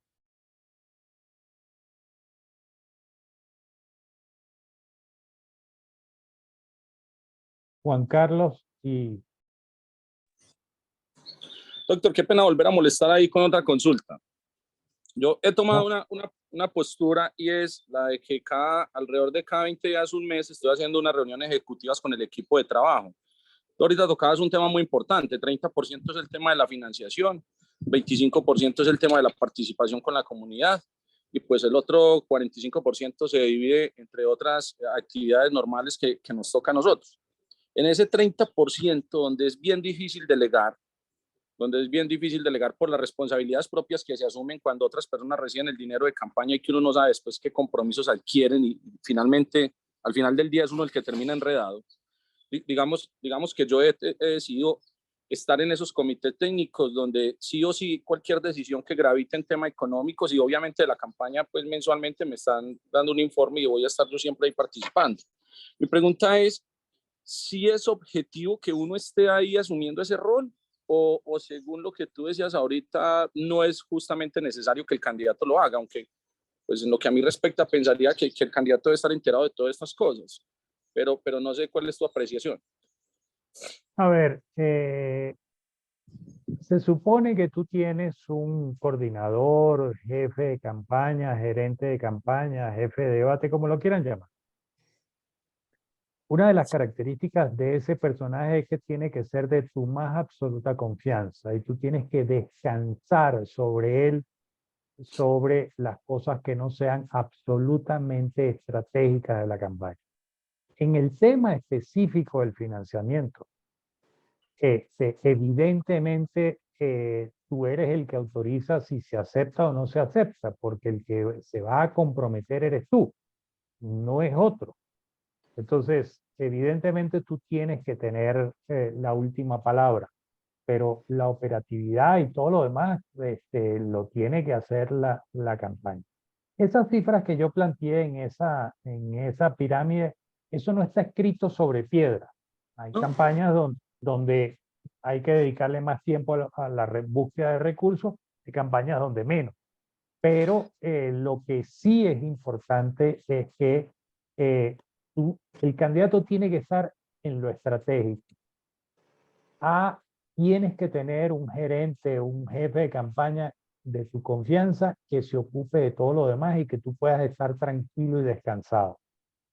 En el caso de La Plata, de nueva vuelta, el comité de financiamiento, si es que tienes un comité, si es que tienes un grupo de gente que te ayuda a buscar dinero, ese grupo de gente tiene que estar alguien de tu más irrestricta confianza en él para que no haya problemas en adquirir compromisos que no se puedan cumplir, en recibir plata que vaya usted a saber de dónde viene, etcétera, etcétera. Pero de resto, el equipo es el que tiene que estar al frente. Gracias. Jorge Orlando. Listo, volví. Me cambié de posición porque se me había perdido un poquito la conexión. Mira, yo he estado utilizando algo que es el ser muy prudente, pero realmente le pregunto a Orlando para entrar a funcionar. Yo hice hace 5 años aquí en Colombia, estando estudiando en la SAP, unos cursitos, que es una escuela política constitucional. Hice el ejercicio y me presenté a unas presidenciales. Fue espectacular, ser honesto e íntegro. Luego, a los 2 años, me presenté a un consejo municipal por allá en el Quindío. Pero esta vez deseo ser concejal aquí en Pereira Risaralda. Y estoy utilizando algo que se llama la reestructuración del tejido social. Por ejemplo, aquí hay líderes ya comunales y personas que desean liderar, pero hay una problemática que es: las juntas de acción comunal es una ley, la 2166 del año 2019. Esa ley no se cumple, entonces estoy trabajando desde la base, pero la voy a hacer ver como la pirámide de Kelsen, de arriba abajo y de abajo arriba. Entonces, ¿qué hago? No tenemos casetas comunales. Entonces me dicen los líderes comunales: Jorge, ¿y qué hacemos? Le digo, usted se va a la ley 2166, el artículo 68, ahí dice que la administración pública debe aportar el dinero del recaudo del predial para que le construyan la caseta comunal y mejoren los escenarios deportivos y culturales. Estoy jugando con la base. Como no hay una comunicación del representante comunal, o sea, el del barrio, te le digo, si no tenemos dónde reunirnos, es muy difícil estructurar los planes de desarrollo comunal. Me fui un poquito más arriba, pero entonces la estoy haciendo ver al revés. Me fui y busqué una cosa que se llama la JAL, la Junta Administradora Local. Hablé con los representantes de ellos. Les dije, ustedes no tienen comunicación con la Junta de Acción Comunal, o sea que la cadena está rota. Hay que concatenar esos entes que ya nos representan. Me fui un poquito más arriba, me salté el Consejo Municipal y me fui a hablar con el presidente de la Asamblea Departamental. Entonces le dije, partamos desde una construcción cuantitativa, que las personas sepan cuánto tiene la administración pública y que este año construyamos desde el dinero que hay, no desde un concepto, sino en Pereira tenemos 1.100.000.000.000 de pesos, entonces ya sabemos que está comprometido el 80% de ese dinero. ¿Cuánto queda para la inversión pública? 200, 300.000 millones. Entonces, que sea el ciudadano quien diga en qué se deben de usar. Lo primero es el mantenimiento, porque tenemos un detrimento patrimonial nacional impresionante. Aquí no se hace nada por mantener, solo se hacen y se hacen cosas y todo se va deteriorando. Entonces les dije, partamos de ahí. Si a nivel nacional tenemos 405 billones, que hace una semana y media le aumentaron otros 8 billones, tenemos a nivel nacional 414 billones. ¿Cuánto se maneja en el departamento? Entonces me dice uno de la asamblea, no, Jorge, no es sino casi 1 billón de pesos. Digo, ¿y en la ciudad cuánto se va a manejar? Dice 1.100.000.000.000 de pesos. Entonces, cuando nosotros sabemos cómo la estructura está con base al dinero, aquí siempre hay fondos insuficientes. Entonces, yo les sugiero, construyamos esa base, eduquemos desde la base, que es la Junta de Acción Comunal, concatenémoslos para que sepamos las decisiones que se toman, que se decidió en la asamblea, que no saben los del consejo, que se decidió en el consejo, que no saben las juntas administradoras locales, que se decidió entre todos ellos, que no sabe el del barrio, o sea, el representante comunal, de la Junta de Acción Comunal. Yo creo que esa estrategia la estoy usando porque si vamos a ser positivos, llegue al consejo municipal o no, yo tengo una fundación hace 8 años, entonces estoy promoviendo el capacitarlos para poder que esto se fortalezca. No hay otra desde mi punto de vista. Yo les deseo a todos mucha suerte, pero creo que lo mejor es contarles qué dice la ley, explicarles cómo se aplica la ley y hacer acciones de cumplimiento y hacer acciones populares para que esto funcione. Gracias. Feliz día a todos. Muchas gracias, Orlando. Jorge. Jorge, si me permites un comentario muy breve y muy rápido, me parece espectacular lo que estás haciendo, pero, te sugiero simplificar el mensaje y simplificar el lenguaje. Hablaste de una cantidad de cosas que ya yo no soy capaz de recordar, cuál era el número de la ley, los montos en plata, dijiste mucha información y eso la gente no lo procesa. Simplifica el mensaje y te va a ir muchísimo mejor. Bueno, Orlando, muchísimas gracias y muchas Bueno, señor, gracias gracias. a quienes se han conectado en esta capacitación en el marco de nuestra Escuela de Gobernantes Innovando en la Política. Agradecemos a Orlando nuevamente por este espacio, a ustedes, estimados asistentes a esta capacitación. Mañana tendremos otra capacitación en temas de comunicación política que le vamos a estar compartiendo a través de los correos electrónicos. La próxima semana, una vez entremos de Semana Santa, vamos a tener otras capacitaciones en todo el tema de normatividad electoral que va a ir de la mano con la MOE, la Misión de Observación Electoral. Entonces es muy importante para que ustedes, candidatos, puedan participar en este proceso de capacitación con la MOE, ya que es todo el tema de normatividad electoral, todos los delitos electorales, todo el tema de financiamiento de campañas. Es muy importante entonces que nos puedan acompañar en esta capacitación y estén muy pendientes de nuestras redes sociales. Agradecemos en nombre de nuestra directora Karen Labrador Araujo, de los aliados a la Escuela de Gobernantes, la Fundación Konrad Adenauer, Banco de Vivienda, Seguros Bolívar, la Fundación Saldarriaga Concha, a todos ustedes por esta asistencia. Muchísimas gracias y que estén muy bien. Muchas gracias, Orlando. Gracias a ustedes, espero que les haya sido útil. Un abrazo. Que tengan un feliz día. Muchas gracias para ustedes.